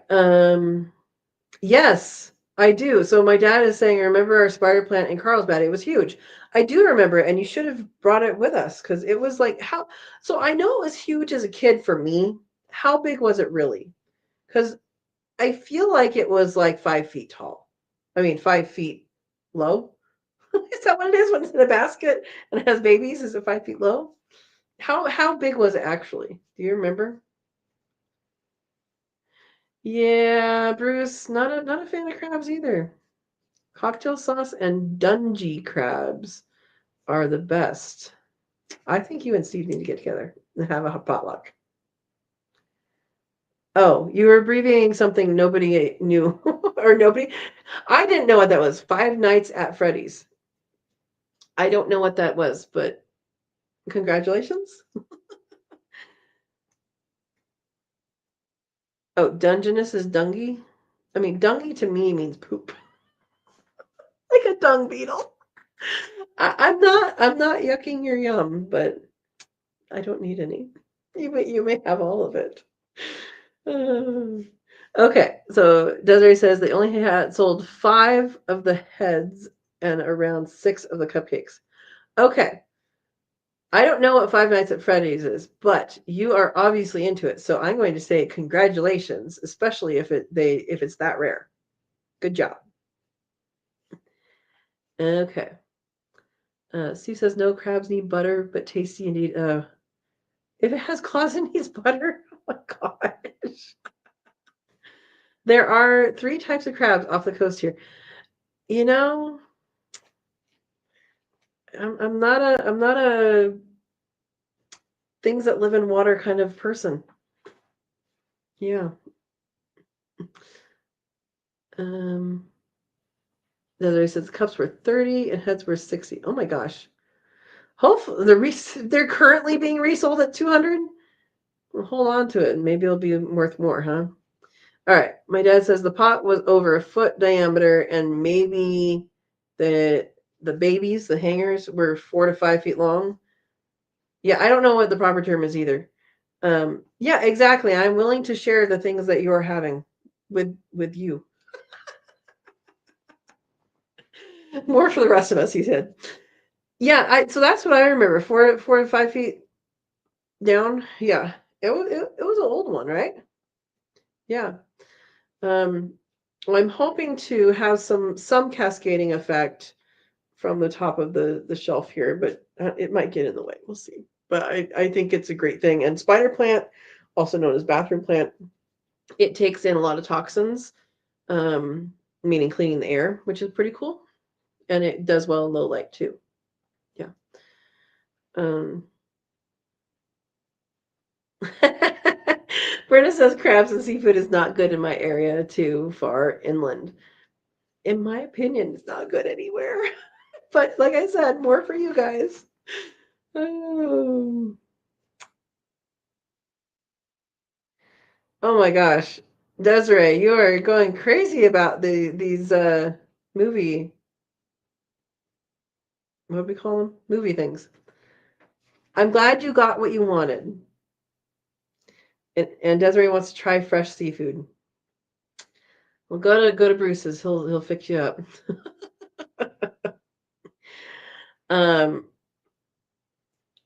I have I have yet to meet something in seafood realm that I like. That's not true. I do like some seaweed some of the time. As far as animals though, I have yet to find something that I like. And same thing with, river animals. Lake water animals. Yeah. Steve says they truck our shrimp from the Gulf and we go meet them in the gas station parking lot and hand over money like a drug deal. Oh my gosh. Oh my goodness. And for instance, we used to do that with strawberries when I lived in Arkansas. Oh my gosh. You guys are funny. You guys are so funny. Bruce says I love to go crabbing in my kayak. Those uh the crabs can be dangerous, nipping at your toes in a small space. Oh my gosh. Well, there's a real thing called a toe biter in the Bay Area. I know at Alum Rock Park there was one, and it's an insect, and they go after toes apparently. Um, yeah. Oh, okay. So this was a remake, Desiree. She says Sally, the second movie was way worse. First movie was so much better. Was it a remake or was it a sequel? Because remakes usually are not better. In fact, I didn't, you know, there's certain things that it's like, no, you shouldn't remake this. Oh, it's a series. Wait, it's a series of movies? Okay. Oh, five of them. Like you said, five. Got it. Okay. Got it. Steve says we used to go fishing, but when we pulled up the stringer, our fish got eaten by the crabs. So you're just feeding crabs. So there was that many crabs, huh? My goodness. See, when I was in the Midwest, we did turtle trapping for research, and um, Jacob's here. Hello, all. Welcome. Welcome, welcome, Jacob. Um, yeah, so we turtle trap for research and used chicken gizzards and chicken like legs and all that.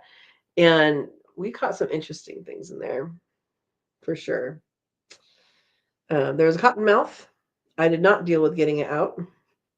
It had gone in through the netting and filled its belly and could not get out again because of its belly. Yeah.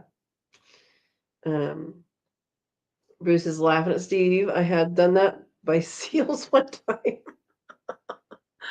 Oh my gosh. Oh my goodness. Well, Jacob, good to see you. I guess I'm going to bring up the membership stuff again. Um, the Sunday before Christmas, we are going to do a cookie party. So uh, if you're going to attend, let me know the recipe for a cookie that we can make because we're just going to make one of each recipe for the people there. There's not that many members that are going to be there. And we will do that. And we're also making eggnog. So we're making eggnog and Christmas cookies for our Cook With Me Live.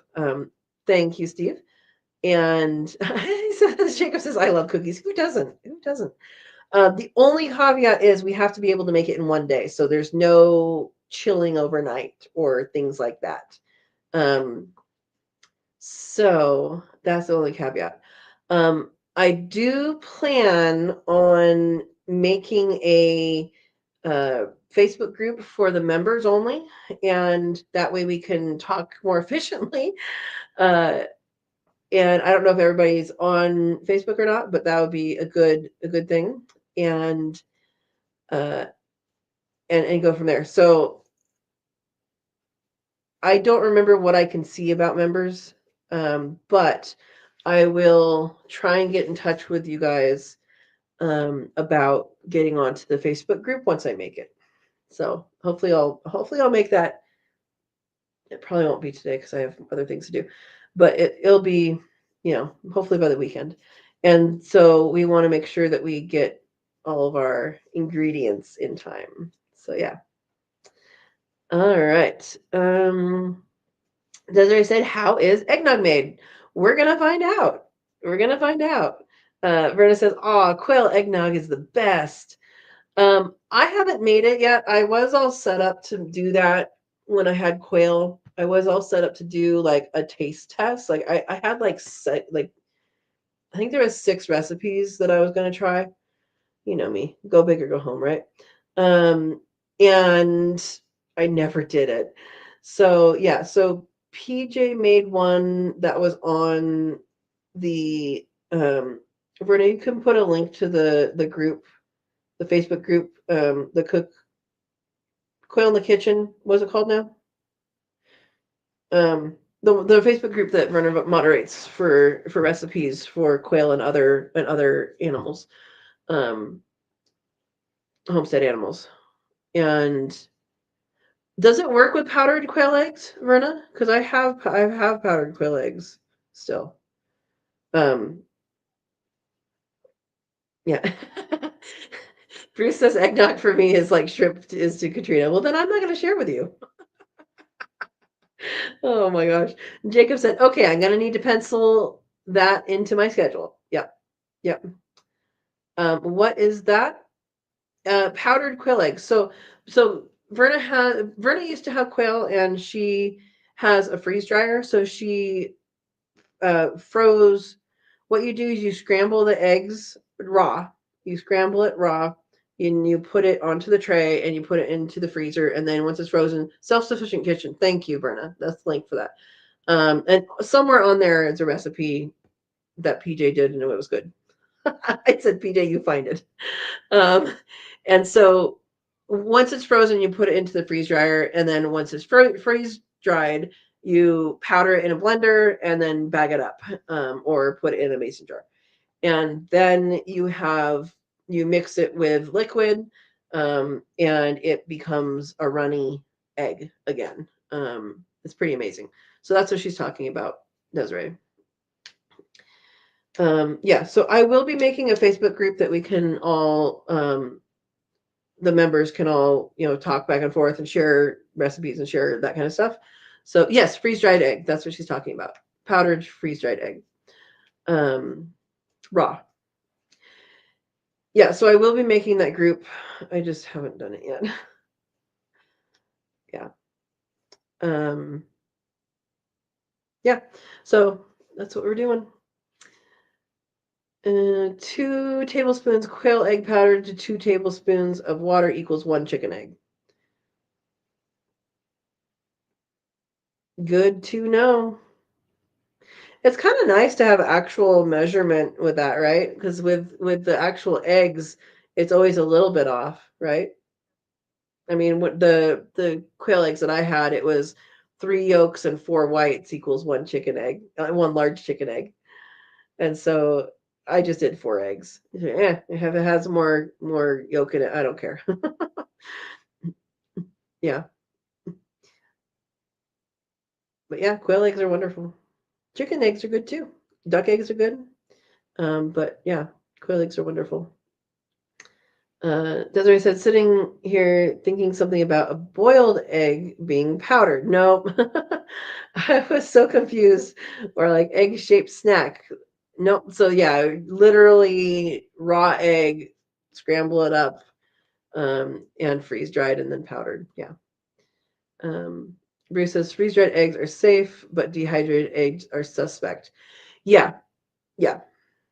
Yep. Jacob says, I just got in a little bit ago. We were dealing with my deer I got tonight, fresh backstraps. Congratulations. Are you sharing? No. Congratulations. I'm glad you have some meat with you now. Is it cold enough to leave outside? Oh boy. Yeah. That's awesome. That's awesome. Are you going to can any of it? That's a good question. Um, I historically have not been that big a fan of venison. Uh, I have heard it gets better with canning, and I've heard it gets rid of the silvers in canning. I have not experienced any of this. So, um, yeah.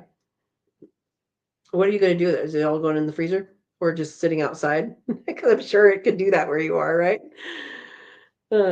He's having winter right now. C says not boiled, then processed raw. Yes, yes. And Verna says congratulations, Jacob. Yeah. Ooh, lucky from Desiree. Desiree says, I don't get to eat deer. It's rare in my life. Need to ask my dad where he gets his online. Where he gets his deer? He gets deer online? Interesting. Brenna hasn't had fresh deer in over 20 years. I haven't had it in a very, very, very long time. Buster says, congratulations, Jacob. Yeah. Pronghorn's good. Pronghorn's very good. Elk is very good. The deer that I've had, and maybe it was just the way it was processed or the way it died. I don't know. But it could be better. Yeah. Anime says if you pasteurize a raw egg and dehydrated it, would it be safe? So dehydrated. So you're talking about a raw egg? No. So the danger in a raw egg is salmonella. So salmonella dies with heat, and you're going to have to look into that by yourself to know exactly what temperature that might be. Um, but let me give you a link. Oh my gosh, what is it? The Home Food Preservation. What's it called? Home Food Center for National Center for. That's what it is. National Center for Home Food Preservation. So, Desiree, go ahead and search that up on here. I don't think you can pasteurize a raw egg well. I don't know why you would do that. I also don't know how they do things when it's like an egg in a carton. Um, I don't know how that's done, but yeah. Um, Steve had it last month. Never had elk. Elk is good. Elk is good. And my dad says I worked with a guy who added some ground beef to his fresh ground venison. Yum. Yeah, and that's because it needs fat, I think. I think it needs fat and also flavor. But I think it was the fat. Um, okay, he gets deer jerky. And a long time ago, he would get ground meat too. Desiree says, okay. Jacob says, it's currently 8 degrees is good. Yes, I do can a decent portion. I usually process the backstraps into steaks, hindquarters into roasts and stew meat. Front quarters go to stew and grind. Awesome. Awesome. Um, yeah. Well, that's good. That's good. How does the flavor change or the texture change compared to beef? I'm assuming you've done beef canning. I'm just making an assumption. How is the texture different than that in a canned product? Anime says you can pasteurize raw egg kind of like milk. Okay. Um, I just wonder at what point it might cook it instead of pasteurize it. In any case, I don't know the answer to that, Desiree. So my answer is to look it up on that link for the National Center for Home Food Preservation, because they should have all the information you need for that. Jacob says, and the shanks, neck, and rib meat go to grind, and the grind usually ends up as breakfast sausage or hot Italian sausage. We eat a lot of it. Oh, I guess the last time I had deer is when Nikki and Brad brought some to QuailCon, the last QuailCon. They brought deer sticks, and that had jalapeno and cheddar, and I do like that. That is super yum. But again, it's the jalapeno and cheddar. You can't go wrong with jalapeno and cheddar. Um, yeah, that's the last time I had it. But as far as like deer, it's been years. Um,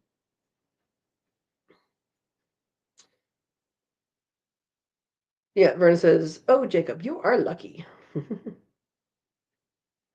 Okay, so you're talking pasteurizing in a sous vide. Time and temp. Saw someone do it for a raw egg recipe. Um, I would say check the safety of that, and I don't know what you mean by saw someone do it for a raw egg recipe. If it's like something on YouTube or something in a well-known recipe book or something. I would just want to remind people that not everything you see on YouTube is safe. Again, I do not know the right answer. I'm not saying don't do it. I'm saying I don't know the right answer. Um,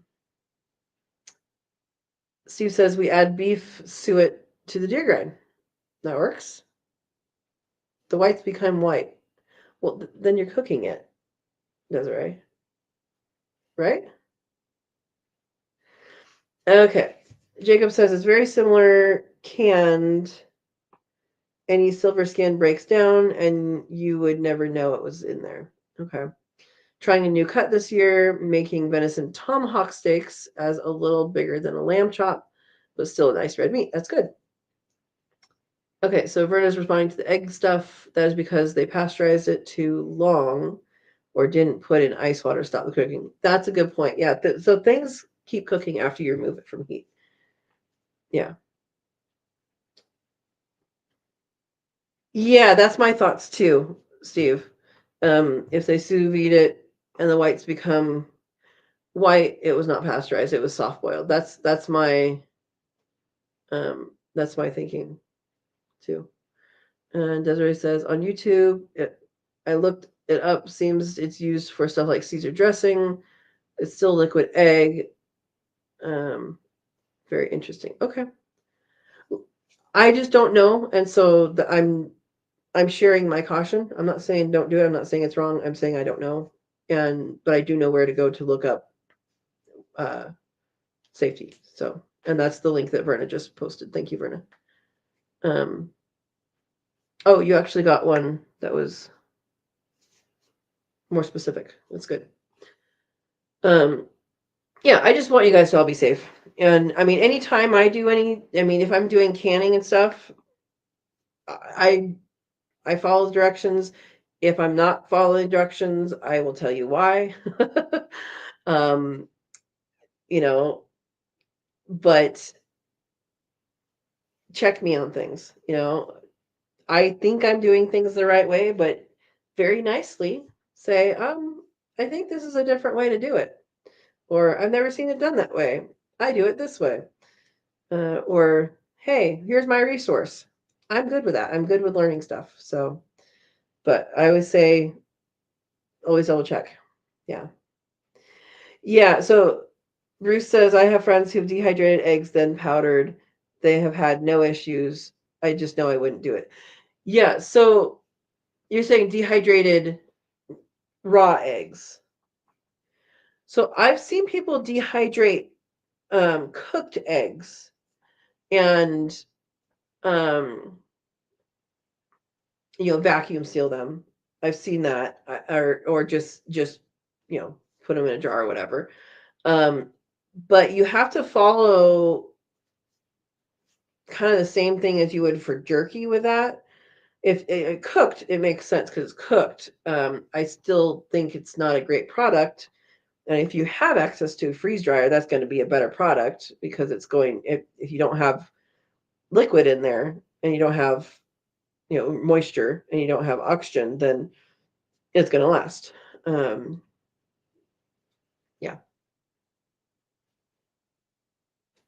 Okay. Yeah. It doesn't give directions at National Center for Home Food Preservation. Yeah. They have, they have a really good search function on there that you can sometimes find things and go down a rabbit hole. Like there's articles on there. So just clicking on the how to, things that come up on the homepage, that'll get you some stuff. But if you want to research something about like safety, they have articles on there that like you can't just scroll through them, but if you have a topic, you can look it up. So it might take some searching, but in any case, yeah. Bruce says dehydrated cooked eggs would have a strange texture. Yes, it does. Yeah, and I would say I've heard of people I've heard of people cooking, like scrambling eggs, cooking it, and then freeze drying it, and it having an interesting texture as well. But in my mind, there's a reason to do that, and there's a reason not to do that. So there's a reason not to do it because it's better if you freeze dry the egg as a raw egg and then scramble it up. You're going to get a better product. But if you're making scrambled eggs and you're like going to go hunting or going to go on a backpacking trip or something and you want to just be able to add water, and having everything already cooked is good. What happened to the YouTube chat replay? We're not done talking yet. You can't replay it until we're done talking. um, does it look different than usual? Yeah. Brenna says scrambled raw eggs, freeze dried is safe. Any other way, I would not try it. Yeah, Bruce agrees with that as well. I know people that have dehydrated cooked scrambled eggs. Um, to me, it's weird, but it's also kind of weird to have jerky if you think of it in the same way, right? Like jerky is not even cooked. It is, but it's cooked at a low temperature and all of that, and then it's like just there, you know. So I think you can have similar thoughts about that and jerky, but jerky is more mainstream. I don't know. I'm not going to do it. So that's where I am with that. Desiree says, I keep meaning to ask for a month, but keep forgetting to ask about the egg stuff or about other things. Go for it. Yeah. Jacob says, I have freeze dried cooked eggs and they turned out super good. Good. Oh, the chat replay. I always click it on, so it should be there. It should be there. Let me just look and see if I can find it on a different one. Because I always turn it on. Live. Let's open this one and mute that one. Live chat replay is there. So live chat replay, it's right underneath the like button. When after it's done, if you try and do it if you're looking at it like right after we end, it might take some processing time for it to come up, but like last week's is there. Um, don't know what to tell you.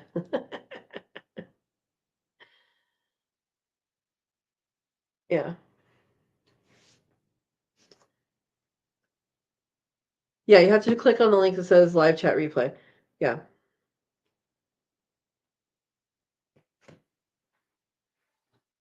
Say hi to Lucy for us, Verna. Um, let's see. Bruce says, I would be afraid of jerky going rancid, would need to eat it right away. Yeah, I mean, it has a shorter shelf life than the things that we can and stuff. It has a shorter shelf life, but it's still good for a long time. I mean, the key is that it is cooked and it has less moisture. So yeah. Yeah, Verna says I freeze dry cook meat and eat it like jerky. No. I mean it doesn't it's not chewy like that. It and you have to take small bites because it it sucks the moisture out of your mouth. But yes, that works. Um yeah, and the amount of fat that goes on to jerky is generally not a lot of fat. I mean, that's you're gonna cut thin slices and they're gonna not have much fat on what you use. So I think as long as you pick the right pieces and you don't expect it to last for years and years, then that's fine. Yeah. Oh, Anime has an egg update. Is this your radiator egg update? He's doing good. Might need to add more humidity though, for sure. When it goes to hatch, yeah, that's awesome. So has it been 2 weeks? Are you coming up on hatching or was that last week when you started? I don't remember. Steve says our jerky never lasts more than a day or two. No worries there. Yeah, there's that. There is that. Steve says we made 3 pounds of jerky. I didn't get any the day it was made. Asked 2 days later, and James had eaten all of it. I believe that James would do this. How funny. Yeah, there's certain things when made fresh, like I can eat so much fresh bread, and I eat way more butter on it than I would on just like store-bought bread that was not warm. There's something about fresh, warm bread and butter, like good butter, not the cheapy butter, that just is so good. It's so good. Make honey butter or herb butter. Yeah. Um, oh my goodness, that's hilarious. Yeah. Yeah, I kind of am thinking about making sausage, but rabbits don't have that much fat. I do have some fat I haven't rendered yet from it's been in the freezer for a while. Um, from some tri-tips that were on sale and they were mostly fat, but I haven't rendered that yet. I was going to make a video about that at some point, rendering the fat, but I suppose I could mix that with rabbit. I'm not going to do it right now, guys. I don't have time. Yeah. Okay, hatches on the 12th, Desiree says. I will have to figure out how to make a little humidity box for lockdown. That or stick in an incubator, but it ruined the experiment. Yeah, yeah. 3 pounds of jerky is a bunch. My teeth hurt just thinking about trying that much. Oh my gosh. Yeah, Bruce, I agree. Oh, make some summer sausage. You don't need much fat for that. Yeah, but I like summer sausage that has like a lot of flavor and a lot of like, isn't that usually beef? I like a lot of seasoning and stuff. Give me a recipe for that and I'll try it. How about that? Um, Desiree says lockdown on Monday or Tuesday. Awesome. Awesome. Well, that is good. That is fabulous news. Monday, I have a person coming to service the mini splits. They're supposed to come a little bit earlier, but they dealt with like a week and a half of people with emergency calls because there's no power or no, that their heat wasn't working at all. And I'm like, okay, mine's working. It just needs serviced. So um, go ahead and help these people. They didn't even ask me. They said, we need to reschedule you. We have people without heat. Okay, that's fine. Yeah. Your summer stuff is just whatever you have in the freezer. Oh my gosh. Yeah. Yeah. No, I love the summer sausage, and I actually do like the deer sausage that has the jalapeno and cheddar. At some point, I'm going, not this year, but at some point, I'm gonna make a I'm gonna grow a lot of jalapenos, and like you can make so many things with jalapenos. Cowboy candy, awesome.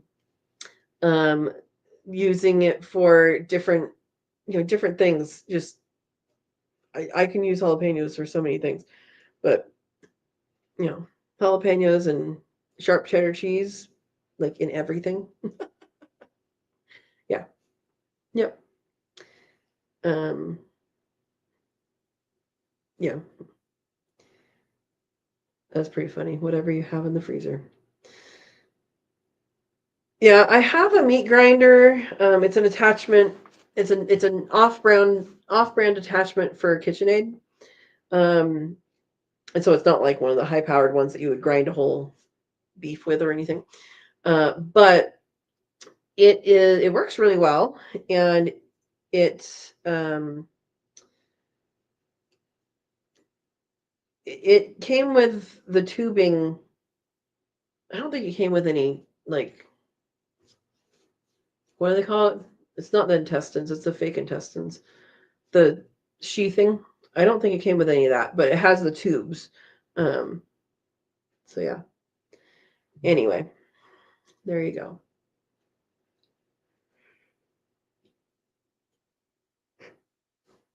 What?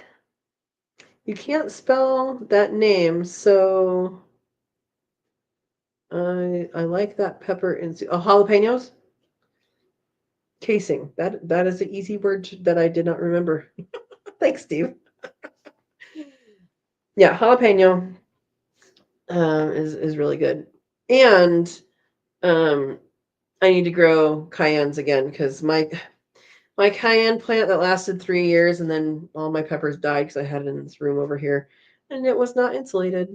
Um, yeah, I need to do cayennes again because cayenne is very good.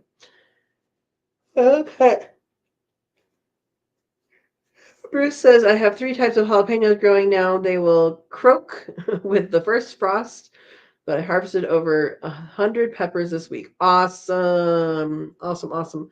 Um, a Thai chili pepper I had grow all the way into December and almost make it to the end of the year, one year. And yeah, it went through some frost and then it just died. Yeah. Jacob says, I have one. Excuse me. I have 1 horsepower meat grinder. It is kind of terrifying to use. I decided it was too expensive to bring in meat to have sausage made, so I bought all the equipment to make my own. Have you made your own yet, or is this going to be your first time? I'm curious how long that takes to kind of go through the process of, because it makes sense to do it yourself, honestly.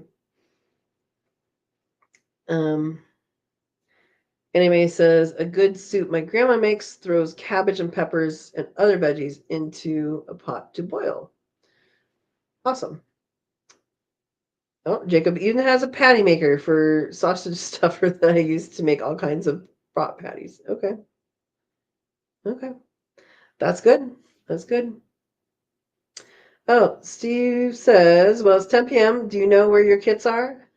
Time for me to depart.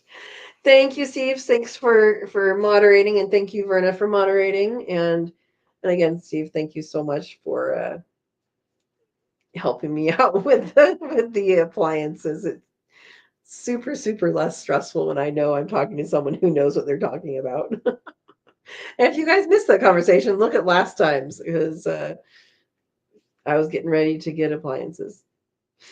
Oh my gosh, it is 8:10. I did not even know it was 8:10. All right, guys. Well, I'm gonna head out. I hope you guys all had a good time. We are doing live chat next Monday at 6 p.m. Pacific time. And if you are a member, watch for sometime maybe tomorrow, maybe this week, probably this weekend. Yeah, this weekend. We have the tree lighting tomorrow.